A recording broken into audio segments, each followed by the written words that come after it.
Welcome to the Gen AI podcast, where the future meets fun and tech talk trends. Get ready to dive into the world of artificial intelligence like never before. Your hosts, Dale, Alan, Greg, and Val, are about to take you on a wild ride through the AI universe. So, buckle up, tune in, and let the AI adventure begin. Hello, folks, and welcome back to another episode of the Gen AI podcast. My main man is sitting next to me, Mr. Lawton. How you doing? I'm doing pretty well with the. I tell you what, this man is a good host. I can tell you that. It's good to have you in the big smoke in London, Mud Island. Back on Mud Island for a little bit. So what it's called, Mud Island? That's what South Africans call the UK, Mud Island, because it rains. It kind of makes a lot of sense. Yeah. Yeah. Okay. Yeah. So welcome back to Mud Island. This is home for you, I guess. The north is home. The north. Yeah, the north. It's like Game of Thrones. Well, all of the accents in Game of Thrones of the north are northern people. Yeah, and to be honest, there's a lot of people in the north who are like, yep, they've described it pretty accurately there. We need a wall. Exactly, we need a wall. Trump's trying to build a wall, but we won't get into politics too much. We are missing Al. Al is now traveling. What did he say he was? He's in the US. He was at the Western Winter Workshop. That's where he was. Yeah. Presenting there, playing golf and meeting others, but gallivanting around the world. And on the last episode, you were on a date, and so we did mention that. We're that we need AI. Yeah. Your request was that we speak about how we develop more AI to do work so we can go on more dates. So we did give you a mention. Good. Yeah, that was a cracking date, actually. Yeah. So for the listeners, my wife's just had our second child and we're just about getting back to normality and took her on a date. It was quite nice, yeah. Lovely. Those are important as the family grows. But look, AI, what's happened in the world of AI? I think we spoke offline, Greg, 2 key topics, but we can go anywhere we want with this, really. We can talk about growing apples in Colombia or whatever. We spoke about Claude bringing out Dispatch, and Dispatch is basically a function where you can link your device, your mobile device, to your Claude code or cowork, and whilst on the move, you can, through your mobile, link to your laptop or computer that has all the compute power, and it can do stuff with you just either typing or talking to it via Dispatch. Now, for many that might think, oh, that's not such a big thing. But if you imagine you're in London and you commute a lot, and we know how long it takes on trains and tubes and things like that in the UK, and you don't have connection, and you want to be able to do stuff while you're not there. If you think of the ability for co-work to go ahead, and if you scheduled a run where it's looking at your emails every 20 minutes and sending this to you on your phone, right? Going, this is what's happening, and pre-drafting what it thinks you should reply based on what you've done before. All of a sudden, you just, read, review, send, and all the emails you get. That's just the email use case. But if you think about developers, if you think about you as a CEO communicating to people and getting tasks done, I think it's a pretty big step. What do you think? Am I hyping it up too much? I don't know. I don't know is the answer. As you were describing them, my mind was going, it will, edge device or mobile device will be a form of communication with AI, but my gut feel is that this will be a rather niche one, a rather minor one. And the reason for that is just consumption types and consumption patterns. Because if you're at work, I think we all know this, a lot of people just work better with big screens and the ability to kind of just sit and think in front of them. Replying to emails, absolutely. But it doesn't necessarily need to be a Claude thingy. It could just be a Outlook or a Gmail thingy, that kind of stuff. I think for note taking, it would be a very strong thing. I'm personally waiting until they've got play on the, like large audio models where you can just talk to something. So I think one of the real big transitions is when we don't have to type, which we don't. We can transcribe, but like think of having like a Teams meeting or a Google meeting with Claude and saying, actually, what I'm thinking is this and this and this, and you're like, not quite. I want to like that level of. So is a large audio model a thing, or is that something you've kind of just come up with now? No, it's a thing. Well, if you think about it, a large language model, like Alan was describing this in one of the previous messages, a large language model is just the I can't remember the exact name. It's like the thing it's working on is words. Yep. But you can have a large visual model, which is pictures and video. You can have large audio models, which, to be honest, is like AI music and that kind of stuff. So there's nothing stopping. Basically, you can have a large any sense you've got model. You can have a large touching model. Oh, I don't know how that would work. Well, I mean, large tasting model. yeah. Figuring out taste. Who knows? So it's interesting because I was chatting the other day, and it's amazing how the AI topic it's got all generations talking. I was actually talking to a 14-year-old, my neighbor's son, actually, just on the weekend, and the amount of knowledge he has about AI and the where he thinks it's going to be, and it's a really interesting insight into where jobs may or may not be from his perspective.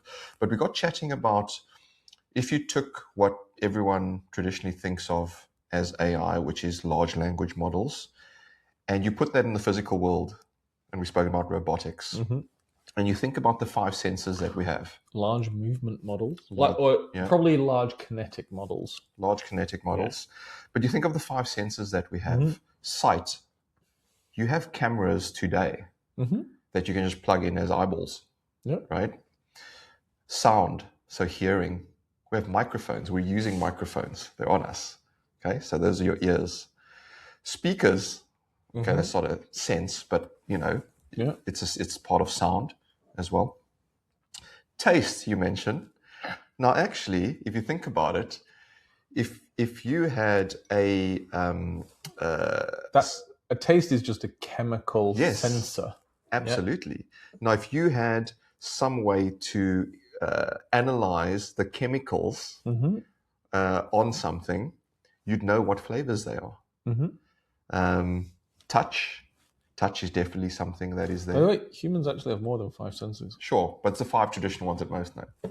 Well, you know, guess 2 more. 2 more. Telepathy. No. Balance. Okay. Because it's technically it's touch, but you'd know if you're off balance. And the other one is technically touch as well, but it's accelerometer. I love talking to a physicist. Yeah. Well, if you think about it, if you had your eyes closed, you'd know if you're accelerating. Yeah. Because you'd be like, whoa. Yeah. You don't know if you're moving in a constant motion, but you know you're accelerating. But or if you're falling over. Yeah, all of these things we have sensors for. Yeah, that's true. It's very, your very phone. True. Well, my phone has a accelerometer. Well, your smartwatch. Yeah. Like if I'm going for a run or swimming, if I'm swimming, that's a classical one, right? It senses movement. Yeah. And knows I'm going forward or backwards. If I've changed. Maybe it's got a chemical detector. It can taste water. Maybe it's got a chemical detector. But the point being is we can actually use AI in the physical world, which is very, very interesting.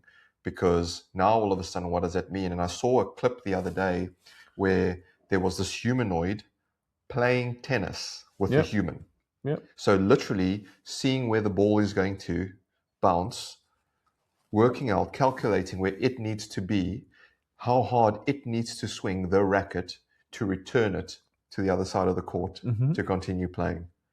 That's incredible. So here's the thing. I actually, my bet is on like Tesla, like putting out that vision that they did. Like, are the numbers correct? Is the time horizon correct? I have no idea. but is the theme correct? I'm like, I'll bet on that. Like, and the key thing is, so the problem we got at the moment is processing power versus lag. So it's like, can you have enough chips in a robot for it to do meaningful stuff versus having to have a server rack and then the lag of sending the data, processing it, and sending it back so it doesn't fall over. These kinds of things. But that's just a processing over time problem, which Moore's law will solve.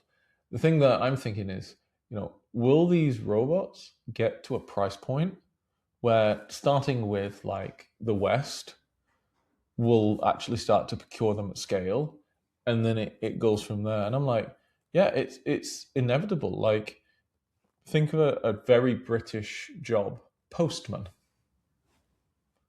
Postman is 100% going to be a robot walking around, and who knows, the robot might have wheels for legs and these kinds of things.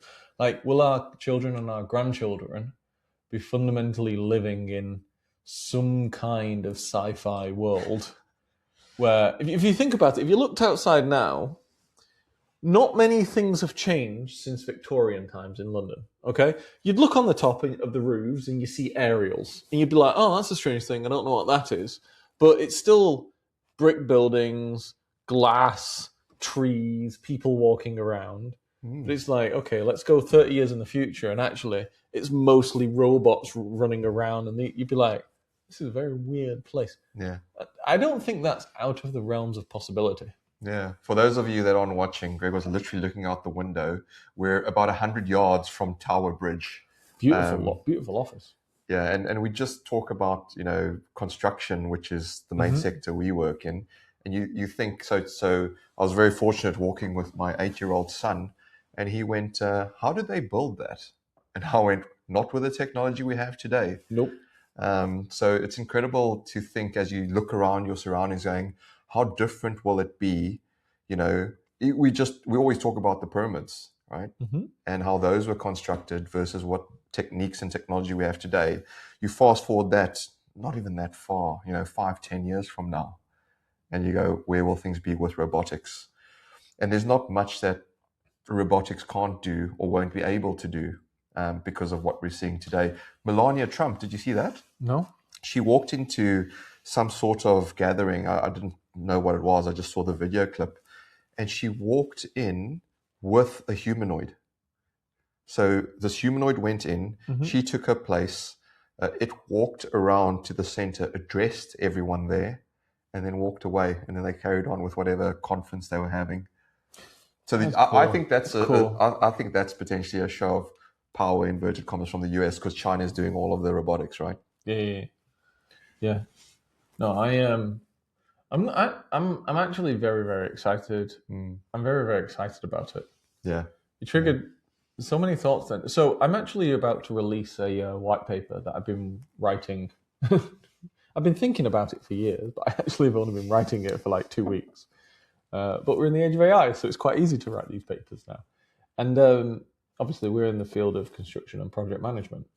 And the core premise of the paper is that it's irrational to think that project management will forever be a human endeavor because of the pace of things. And actually, the lessons from history around different technologies that are disruptive to different industries at different times is that whenever technology fundamentally disrupts the value proposition of an industry, what happens is that the technology takes over the work and then humans move up into a system managing role. So an example being high-speed trading. It used to be people doing high-speed trading, shouting at each other on a floor.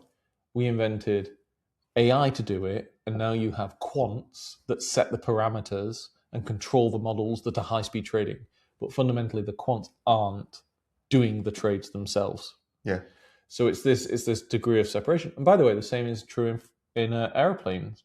Like, the pilot is there actually as a reserve because the autopilot actually flies the plane most of the time. Yep. It's there to set the parameters, decide the destination, all of these kinds of things. So my entire point here is that in the age of Gen AI, that office-based roles, of which project management we know very, very well, it is irrational to think that the jobs that we do today that we think are intrinsically human, who's to say they are intrinsically human, in the age that we're going into. Yeah, no, absolutely. I mean, you add to that list, we spoke about lift operators, Yeah. telephone operators, Yeah. literally taking a plug out of a hole and putting it in another one. Canal barge walkers that in the UK used to walk the coal from the north down to London with donkeys. Railway. Yeah. Totally replaced all of that. Yeah. But there are some, we explored it previously on the last episode, where you go, well, where are the jobs going to be? And the truth is, we don't know. Not a clue. I sort of offered up that the jobs might be where humans want those jobs to be. So what I meant by that is, if you didn't listen to the last one, apologies if you did, is that if you're a social being, would you rather go into a pub and be served alcohol by a vending machine or another human where you could potentially chat to them? If you're going to see a West End show, do you want to see robots on stage or people? So it's difficult questions, because in McDonald's, the evidence is that you'd rather interact with the machine, not the person. Yeah. McDonald's. And for movies, it's like sci-fi is way better than... Well, we can actually get onto movies, because OpenAI put big bets on Sora a couple of years ago. They announced massive deals with Disney and was going to change the industry. And yet what we've learned this past week or two is that they've canned it, all to free up GPU power. So the question we need to ask ourselves here is it impossible or is it inevitable? Impossible means that it will never be economically or technologically viable to make movies using AI. Inevitable means that it's just a matter of time. And once the economies of scale. Once the economies of scale here. And if you think Sora, incredible model, but if you think forward 5 years, people will look at that and go, that was a dinosaur of a model and it was very expensive and this and that.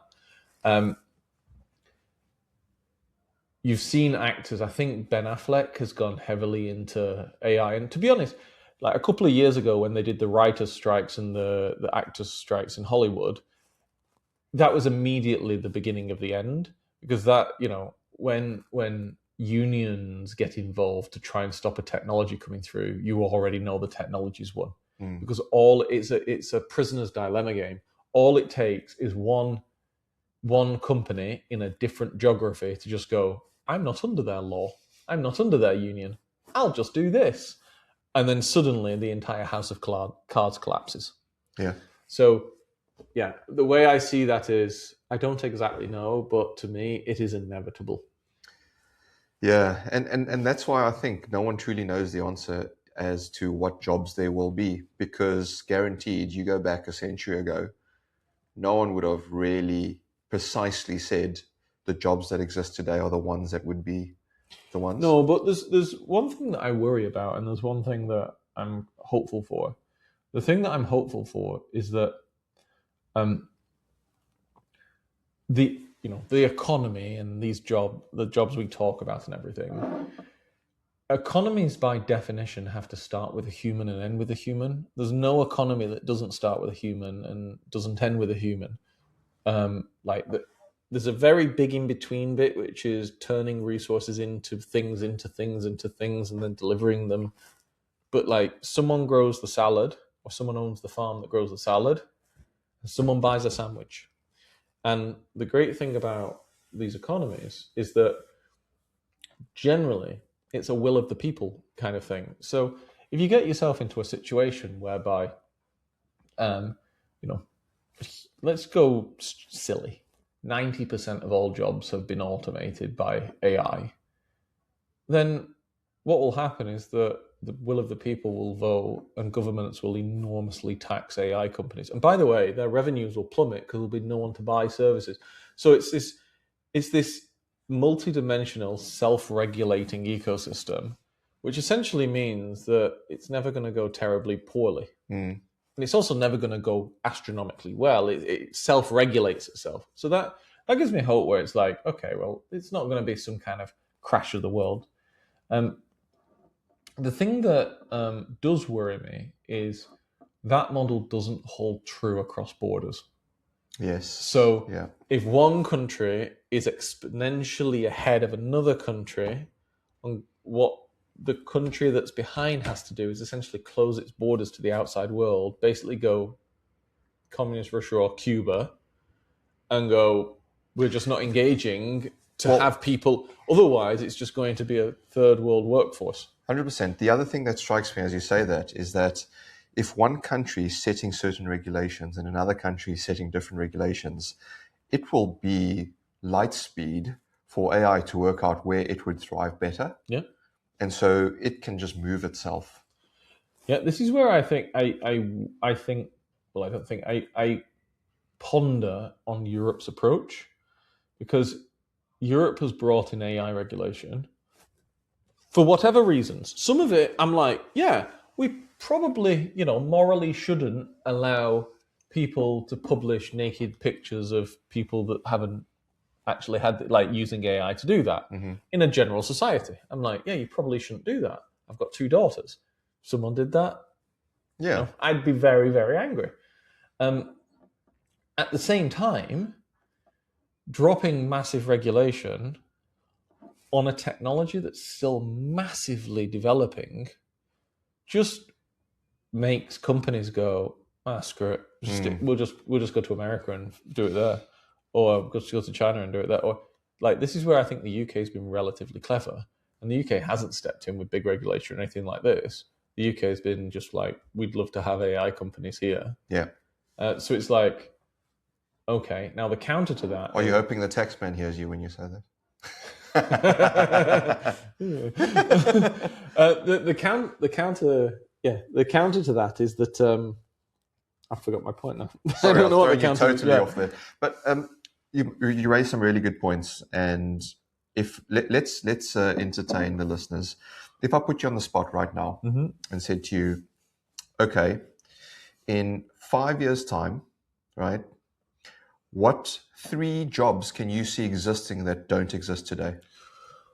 Oh, that is a great question. Number 1, fall guy. Fall guy, okay. Well, and I say that in a negative way.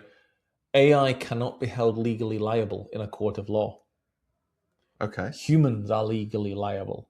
So it's the dude who goes, great, you've got all this AI. I'm the one who actually has to sign the page. And that person will hold enormous power in companies. Do you know and there's actually precedent being set for that already. Do you know why? Something that is a legal entity, but still has a fall guy, is a limited company, as an example. Yeah. Even though that company is a legal entity, there's still somebody, a director, a person with significant control, that has to be held responsible. So if someone in admin stuffs up and makes a grand mistake, they'll get reprimanded, potentially a warning. But if that goes to court, that person doesn't go. Nope. Right? No, it's the company director, the PSC, whoever's on that named at company's house, that person goes. And so even though AI may get a legal entity status in the future, there's still a fall guy. AI getting a legal... We talked about jobs, and we'll come back to it, but I think AI getting a legal status entity, that is a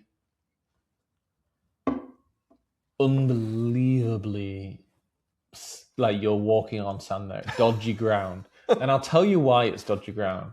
To your point, in the history of humanity, the only 2 things that have been given legal, it's not entity, it's, what's it called? It's, if you sign it away, it's power of attorney, but it's like legal status, are humans and companies. Animals don't have legal status. This is true. Okay? Animals are protected in most places by law, but they are not legal entities in themselves, so they wouldn't represent themselves in court and these kinds of things. To go from... And one of the greatest inventions of humanity was the limited company. It was the Dutch East India Trading Company, that kind of thing. Before that, you had partnerships where the people were always liable, and that separation spawned the starts of capitalism. To have a third element, which is a a machine, then it changes what I said before in that the start of an economy is a human and the end of an economy is a human. Because it would actually mean that the start of an economy could be a machine and the end of an economy could be a machine. And that gets very slippy very quickly. Yeah. Because at what point do you go, well, actually, the machines deserve more than the humans here? Yeah. We actually, on our sister podcast, Project Chatter, we had a New York State bar lawyer talking about regulation. I won't spoil all of it, folks, but yeah, go check out Project Chatter. And it was fascinating to have her on.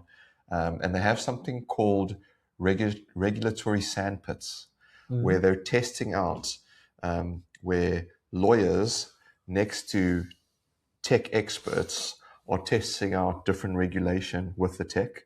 And they're learning about it. That makes a lot of sense, actually, because it'd be like, how would you break this? And it's like, okay, give me 20 minutes and let me think of something. Yeah. But back onto the jobs point. Yes. So I said, one, it was some kind of, it'll be the accountable. It's the person of accountability, Okay. which is normally a technical authority or something like that. Number two will be the orchestrator. Now, we talk about orchestrators in AI terms, but what I mean here is that we have people orchestrators. They're called managers. Okay, yeah. Okay. Okay, I see where you're going, yeah. But if we're able to create companies where most of the workers aren't human, then you will need someone who understands how you manage that level of tech. And it's not implausible to think that there'll be nuances to it. So, for example, managing people, you need to understand that people need annual reviews, and you need to have the skills to be able to do that. You need to know how to do stand-ups and weekly check-ins and objective settings and onboarding and policy and process around things like health and safety and anti-bribery and anti-corruption. And all of these, like as a manager, you actually have to have skill sets in order to fulfill that role competently. It is not a tremendous leap to think, well, we're going to have something of the sort with an AI workforce. So it's like you're going to be procuring these AI from multiple different companies at different times and different versions, and you're going to have to read through the documentation and understand, does it comply with certain things? Does it not?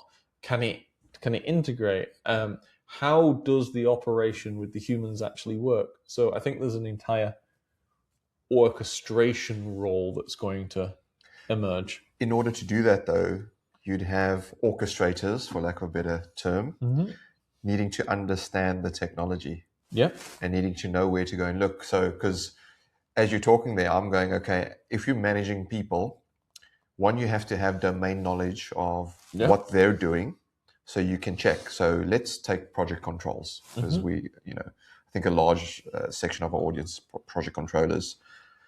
Now, if you're looking at earned value management, right, and you're a project controls manager, the underlying assumption there is you understand earned value management. And if the project controller who's doing the earned value analysis has told you it's got a CPI of this, an SPI of that, and a cost variance of this, and a schedule variance of that, and the key drivers are X, Y, and Z, you have to be able to pick up whether or not that is a accurate reflection of the scenario or whether something doesn't look right. Yeah.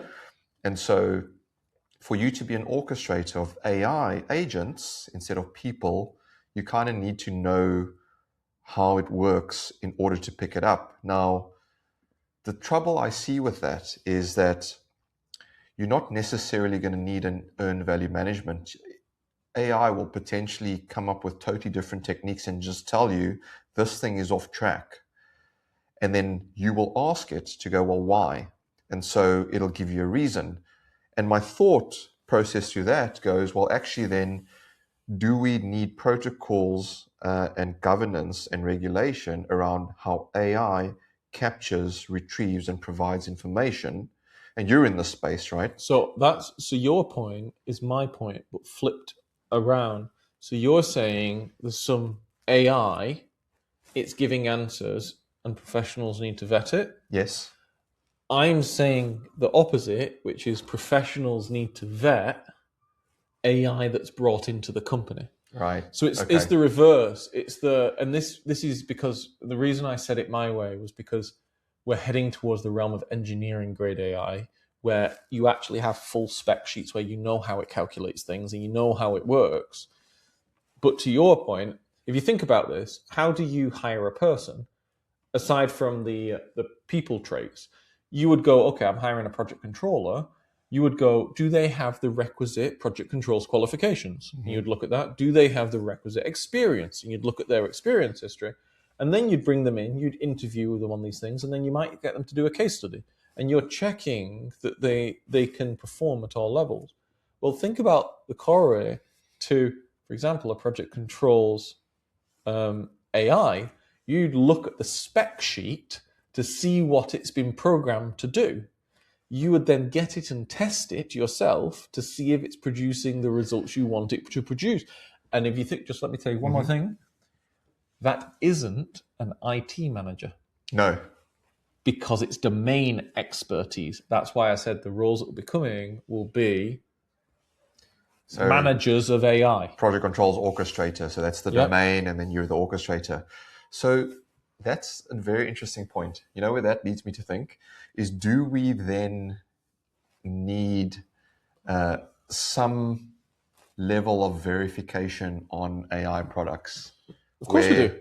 The sheet, the spec sheet that's provided with the product is verified by someone else.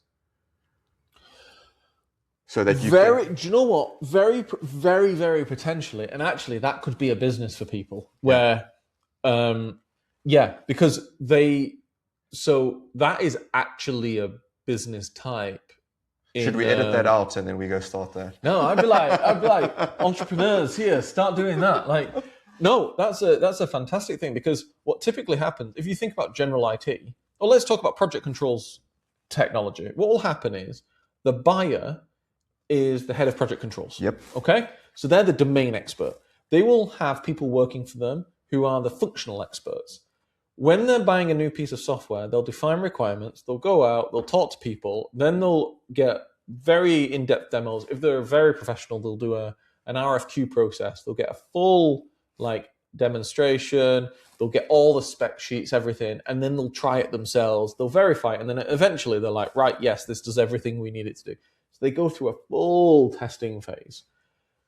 As technology gets more and more complex, and the underlying technology is not deterministic, so it's emergent, it's generative, you can't test everything. So that's when actually companies that do full testing can come on. Do you know what, Dale? We should set up the project controls verification group. There you go. Okay. Dale and Ollie. Ollie's not here, but we're now in business, and we're going to do that. We're going to verify all the tech in the industry. But you know what? So, although we haven't labeled it that, and I'm very reluctant on the podcasts I have to self-promote. But it's one of the things that Movar does. We work with you as a partner. We work with an end plan. We work with others out there, and we test and we play with your products, and we understand it deeply. Mm-hmm. And so, although we don't have verification on the tin, when we're going and we're working with a client and we're going, actually, in this instance, Nodes and Links is the tool you need, that's because we come from that verification foundation, if that makes sense, even though we don't label it that way. And I think perhaps that is a position to go in. Maybe we've just come up, as you said, with a... Do you know what? You've just come up with the third role. So, the second role was AI managers, and the third role is AI independent verification, which, by the way, is the equivalent of a background check company. Yes. To make sure that someone isn't a criminal. Yeah, here's my DBS. Yep. Yeah, there we go. We've come up with three interesting roles there. There we go. So, folks, if you want to apply, our email. Do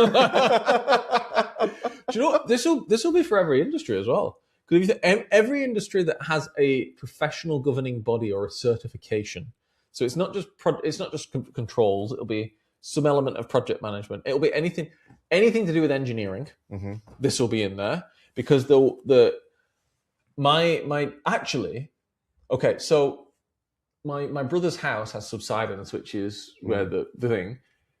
Before he bought the house, he had a structural architect. I think it was a structural architect come in and check everything and verify that everything was fine. And then when it wasn't fine, it's actually that guy's insurance that's paying for all the repairs. It'll be the same thing here, where it's like you will have a profession that comes in and checks everything, and then if things are not fine, it's their insurance that covers it. Yeah. That'll be a very interesting market. And that structural architect, is he still in business? Yeah. Because it's insurance. It's an insurance claim, is it? Yeah, but sure. I'm sure his premiums have gone up. Absolutely. But that was fascinating to sort of try and futurescape. Let's stick with the futurescaping because I like this. I love this conversation. I love the fact that we can talk in person. Okay, so you've given us 3 roles that may exist in 5 years. I gave you 2. You gave them okay. 1. We provided 3 options. 3. There we go. Yeah. If you were to put money where your mouth is and say, okay, these 3 jobs today won't exist in 5 years' time, which ones could you see not existing? Oh, well, apart from the obvious ones that are like that are generally in the market, like junior consultants and things like that. Yeah. So the jobs that I can see not existing are the jobs primarily associated with mathematical intelligence or some kind of data-driven intelligence at a non-leadership level. So it's a seniority thing. Okay? So, for example, well, if we look back in history, to take our... Why do you say maths? Because large language models can't count the R's in strawberry. I'll just say that for L. Yeah. Well, you said in 5 years as well. Yeah. I'm just thinking actually more broadly, because it'd be like, no, there'll be actors, but it'll have a massive impact. But your question is an absolute question. It's like, what jobs will totally disappear? And I would say it's the jobs that are so profoundly better with AI. Yeah.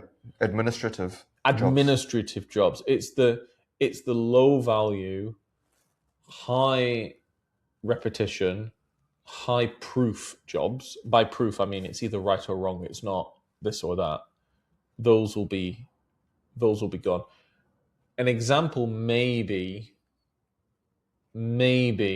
like a personal assistant. Yep. Though a personal touch is always wonderful. Yes. Like someone who knows you. But arguably though, if you've got an AI agent that's trained on all of your email communications, they know you. They know where you like to go on holiday. Or I think to be honest, I think it's more junior roles. I think it's more, I think my answer would have to be something associated with the job descriptions. So it's like you take a job description today and be like, will that job exist in 5 years' time? As the job description, no.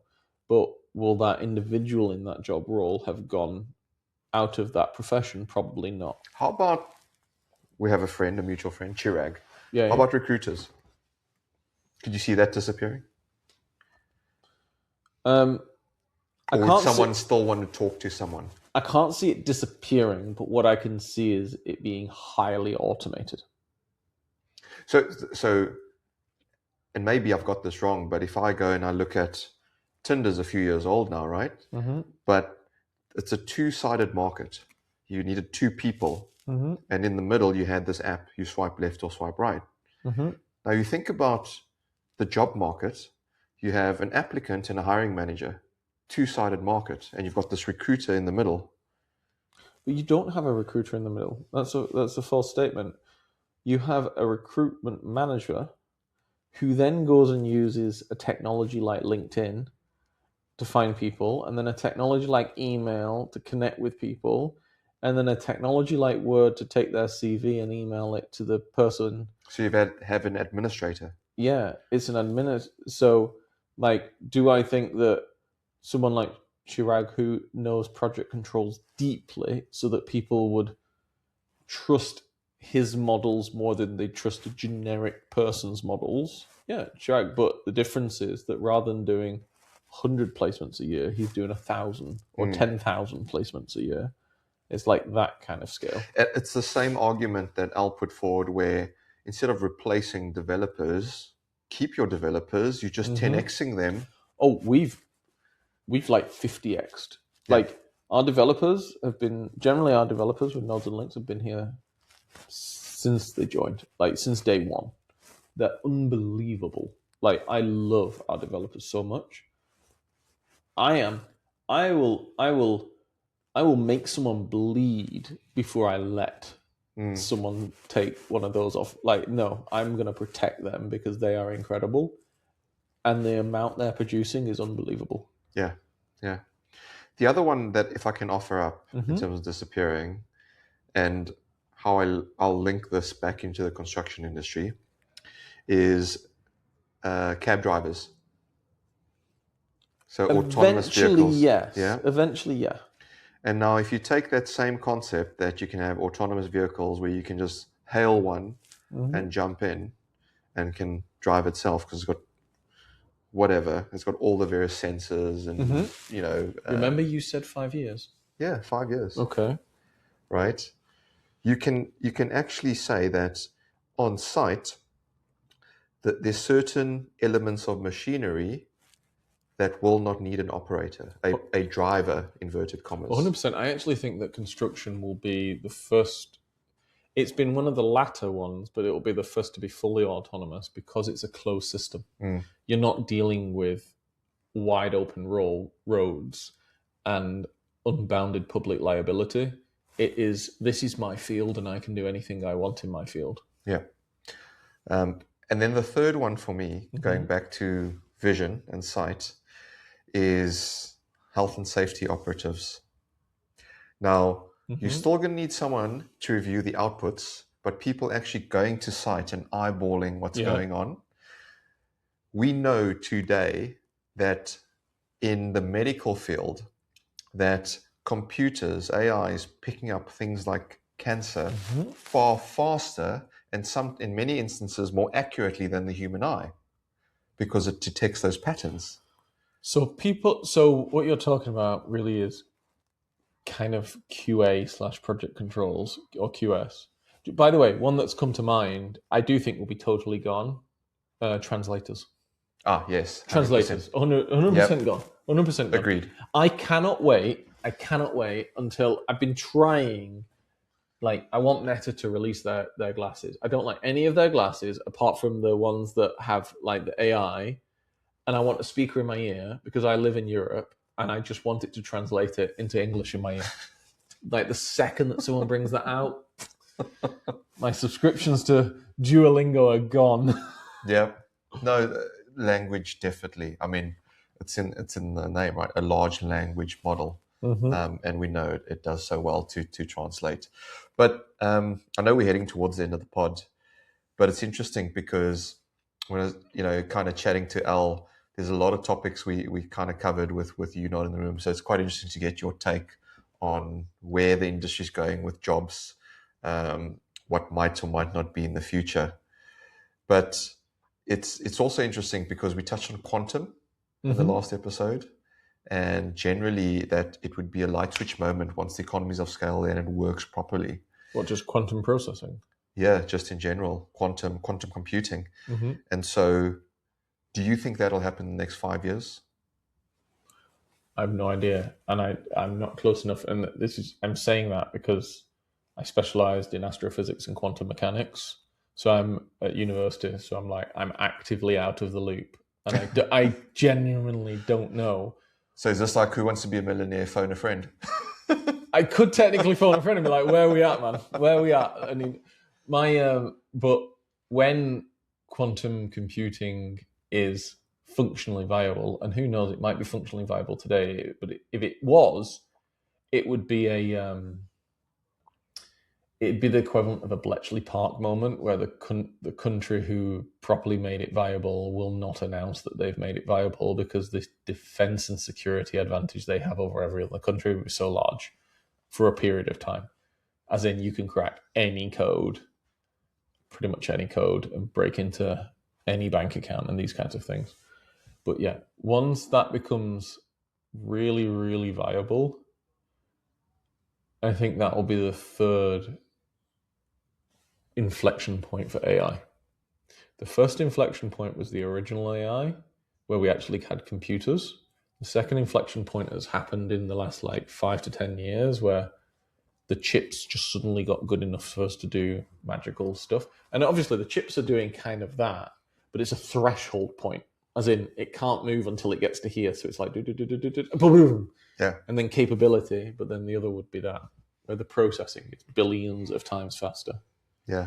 But it's fascinating to try and imagine what we'd be capable of when the technology, and I say when the technology is in place. Yeah. But look, Greg, before we head to the end of the pod, congratulations on being a fellow. Oh, thank you very much. Controls and Skills Authority. Yeah, I've been made a fellow. I was actually genuinely proud about that. Once I got the email saying I've been made a fellow, I actually called my wife and I was like, so, something to tell you. So it's really interesting because I was chatting to Val, who you know, who's never been on this podcast, but we keep talking about Val. He will come on. I have faith. Yeah, keep the faith, listeners. I was chatting to him and we were chatting about, chartership versus fellowship. And I said, the way I look at it, if you're chartered, that proves you have competency in a profession and that you adhere to certain rules, regulations, and ways of working. But fellowship means you've contributed to the profession. So you have to have already been competent in order to... Yeah, fellowship is you've actually then had success. Yes. Yeah. And so it's a huge, huge achievement, and it's not, given to anyone. So yeah, well done, congratulations, and thank you for everything you're doing for the profession as well, because that's recognition, right, by an independent body. Authority. Do you know, I was actually quite humbled at that, and I had fun writing the because I had to write like what have I contributed, and to be honest, Element, I actually just put a massive bullet point list and then a link to all of my files and then got one of my models to draft it up for me. Because I was like, I don't have time to write all that. But then I was looking at that and I'm like, the Gen AI podcast. Yeah. Like you, me, and Al and Val launched this. Okay. Beyond Deadlines. We've got Beyond Deadlines with Micah that's like going basically like, I think it's almost 3 years strong, and it's like the most listened to scheduling podcast. Project Acceleration, your book sits proudly there. Right there, yeah. The Physics of Project Acceleration, which Micah, contributed to, and then I contributed to some of his books around the critical path career. And I was like, and obviously founded Nodes and Links with Christos and developing AI, and I was like, yeah, actually, like I'm quite proud of what we've been able to achieve up to now. We often don't, and I think Chirag, who we mentioned earlier, he put out a great post on the weekend. We often don't thank people enough and show gratitude enough for the things that others do. We're quick to moan. We're quick to criticize. Yeah, I'm the same. And it's important, I think, just to take those moments and go, you know what? There's some pretty cool people and some pretty cool things that people have done, and we should be grateful for that. So, yeah. Well. But on that note, anything you want to leave the listeners with before we close off? Dale has very good whiskey.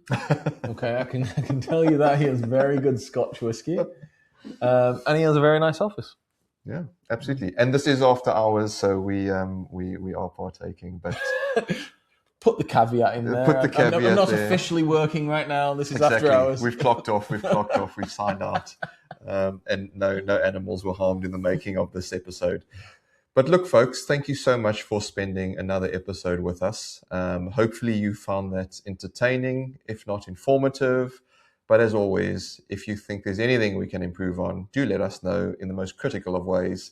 Hit us up on LinkedIn or anywhere else. It's bye for now. We'll see you on the next one. Cheers.